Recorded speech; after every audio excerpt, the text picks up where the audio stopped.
Hello everyone. तो finally देखी नियंतु कौन कौन डॉक्यूमेंट आपण नहीं जेबे काली पाई हिंदी पिला माने खास कर देखी नियंतु। एटा आज जो माने वेरिफिकेशन पई जाइचंती तांको ठारू मिली जोटा चेकलिस्ट सेठी चेक करा जिवो कि कौन कौन डॉक्यूमेंट आपण माने सबमिट करिवे से सबरो चेकलिस्ट रही। तो से अनुसार आपण डॉक्यूमेंट सब रखी नियंतु। फास्ट रहा attestation form duly filled in by the applicant. ठीक अच्छे। तो अटेस्टेशन फॉर्म आपण पूरण कर सारी थे ऑलरेडी ताकू रखिए। देन रही ऑनलाइन एप्लिकेशन फॉर्म। तो तार लिंक एबे भी अच्छी 4 तारीख जाए एसएसबी वेबसाइट रे निश्चित भाव में डाउनलोड कर नियंतु भूलिबेनी। देन रहा admit card of written exam. तो एडमिट कार्ड आपण मानन पाखरे थिबो जोटा जेते बड़े एग्जाम हैला सेते बड़े समस्ते कहूथिले कि 2टा लेखा एडमिट कार्ड काढ़ी नियो ताकि गोटे सेठी से माने नहीं जिबे जोठी एग्जाम होतबो सेंटर रे नहीं जिबे गोटे आपण पाखरे रहइबो 2टा जाक सिग्नेचर रहिथिबो। तो जदि आप सेमती करि नथिले गोटे ही आपण पाखरे एडमिट कार्ड थिला एंड सेंटर रे सेटा नहीं जाइचंती तो आपड़ से जिनस जनइबे। देन सॉफ्ट कॉपी तो आपण पाखरे निहाती थिबो जोटा माने इनविजिलेटर सिग्नेचर नथिले भी से सॉफ्ट कॉपी गोटे भी आपण काढ़ी की नहीं जाइथिबे। ठीक अच्छे। देन रहा एचएससी सर्टिफिकेट एंड मार्कशीट रहा 10th रो +2 रो सर्टिफिकेट मार्कशीट बैचलर डिग्री रो सर्टिफिकेट मार्कशीट देन बीएड रो सर्टिफिकेट और मार्कशीट ता सहित जदि रत्न किंबा एमए जहाँ भी अच्छी तार जदि एप्लिकेबल तो एमए तो ये एप्लिकेबल किसी नुह। रत्न जो मैंने करिसेंती रत्नर सर्टिफिकेट सब नहीं जिबे। कन्वर्सन सर्टिफिकेट जदि +3 किंबा बीएड रे तो प्राय कहारी नहीं सीजीपीए किंबा ग्रेड किसी नहीं। +3 रे जदि कहार सीजीपीए मार्क अच्छी देन से माने कन्वर्सन सर्टिफिकेट नहीं आसी थांतु रखि थिबे। ठीक अच्छे। बहुत जनकर +3 सर्टिफिकेट रे सीजीपीए सहित मार्क भी अच्छी एवं पर्टिकुलर लेखा भी होईची कि केते परसेंट।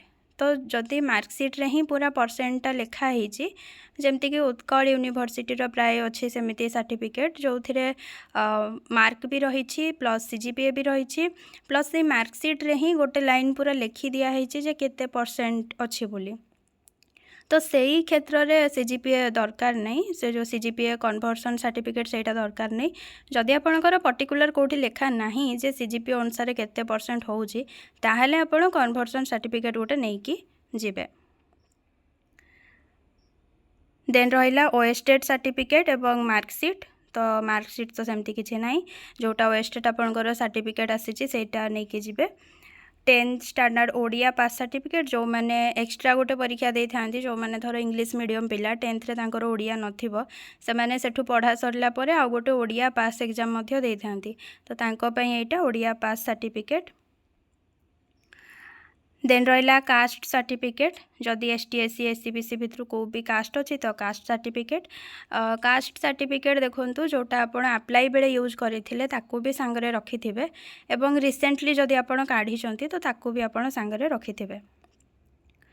नो ऑब्जेक्शन सर्टिफिकेट जदि in service candidate ID card any one out of Aadhaar PAN voter ID DL तो आधार कार्ड रखिथे। एनसीटी रिकॉग्निशन सर्टिफिकेट जोटा कि ओटीआरएमएस लिखाई ओपीटी आरएमएस भी जोटा आमे कहती। ठीक अच्छे। जदि अदर स्टेट रे आपण बीएड घरिया करिसंती तो ओटीपी आरएमएस तो आपण माने काढ़ी नहीं थिबे तो सेटा बहुत ही मैंडेटरी सेइथिरु आपणकर कॉलेज जोटा अच्छी एनसीटी रिकॉग्नाइज्ड कि नहीं से सब वेरीफाई भी करा हुए तो सेथि पई एई सर्टिफिकेटटा पूरा मैंडेटरी थाए तो ओपीटी आरएमएस सर्टिफिकेट मध्य रखिथिबे। तापर रहिला एफिलिएशन जोटा कि आपणकर बीएड रो इक्विवेलेंसी तापर रहा self declaration from form of SCBC candidates. Self declaration form of SCBC candidates एथिपाई सेमती तो किसी फॉर्म नहीं एबे वेबसाइट रे किंतु जदि से माने सेठी किछि जणैबे सेल्फ डिक्लेरेशन पई तो आपण सेठी लिखिकी दे पारिबे। ठीक अछि। मत लगे यहाँ मे भी ये कहीं एससीबीसी मे बी पोस्ट नहीं फिर भी एससीबीसी कैंडिडेट माने पकई जोटा कि आम यूआर रे भी तो पकईनु ना एससीबीसी कैंडिडेट यूआर रे पकई ना से मैंने एससीबीसी रे ही पकई किंतु सेमती एससीबीसी रो पोस्ट नहीं मे बी से रिलेटेड किसी गोटे थिबो कि कौन थी पर्टिकुलर मते जना नहीं सेल्फ डिक्लेरेशन पर जना पड़ो जदि कहीं मत जनाऊँच तो मुझे कमेंट रे भी जनईदेवी आपन को पिन करदेवी देखी ने तो यहाँ आपन को सेठी जनइबे कहीं फिलहाल तो एसएसबी वेबसाइट रे सेमती किसी सेल्फ डिक्लेरेशन फॉर्म नहीं एससीबीसी कैंडिडेट मानक पई। देन कंडक्ट किंबा क्यारेक्टर सर्टिफिकेट तो बहुत जन पचारुचंती जे मैम क्यारेक्टर सर्टिफिकेट भी आमे नहीं कि जीवु कि जोटा धर पिला बीईओ पाखरु किंबा डीईओ पाखरु आनिकी रखिचंती तो सेटा भी नहीं कि जीवु कि बोली कहउचंती तो देखंतु सेटा मे भी परे दरकार हबो। फिलहाल आपन को लिखा हेतिला कि जोटा आपनकर डॉक्यूमेंट लिस्ट थिला सेठी आपनकर कंडक्ट सर्टिफिकेट गोटे लिखा हेतिला जोटा आपन प्राय तो बीएड रो कंडक्ट सर्टिफिकेट नहीं कि जिवे तो सेठी आपन देखिबे क्यारेक्टर गुड बोली लिखा हेतिबो तो सेटा ही आपनकर हेगला क्यारेक्टर सर्टिफिकेट एटी लिखाई है आइदर कंडक्ट नाई तो क्यारेक्टर जोटा नेले भी चलिबो। तो जदि कहा पाखरे कंडक्ट नहीं तो क्यारेक्टर भी आपन नहीं पारिबे जदि कंडक्ट सर्टिफिकेट अच्छी बीएड रो तो आपन सेटा सांगरे नहीं पारिबे। ता सहित लास्ट रे रही 2 recent passport size photographs to be pasted in top of the downloaded online application form. तो जो एप्लिकेशन फॉर्मटा आपन डाउनलोड करेंगे एगेन आउ थे से रिसेंट पासपोर्ट साइज फोटोग्राफ लगेवाई दुईटी आपन रिसेंट पासपोर्ट साइज फोटोग्राफ नहीं थे जोटा कि आगु मेंशन रही जोटा आपन ऑलरेडी अप्लाई कला बेले जो फोटो यूज करते से फोटो ही यूज करेंगे ठीक अच्छे से भली दीटा फोटो ही एक्जाक्ट आपन नहीं कि जीवे। तो एतिकी रही चेकलिस्ट रे से माने वेरिफिकेशन टाइम रे एतिकी जिनिस चेक करेंगे।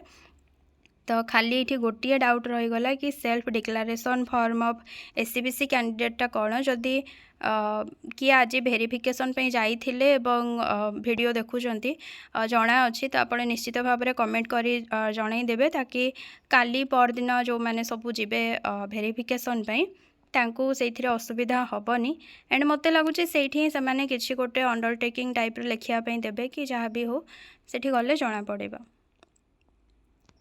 एवं किए जदि जानी ठीक भाव में 19 नंबरटा कौन हम तो निश्चित भाव में कमेंट करी जनइबे।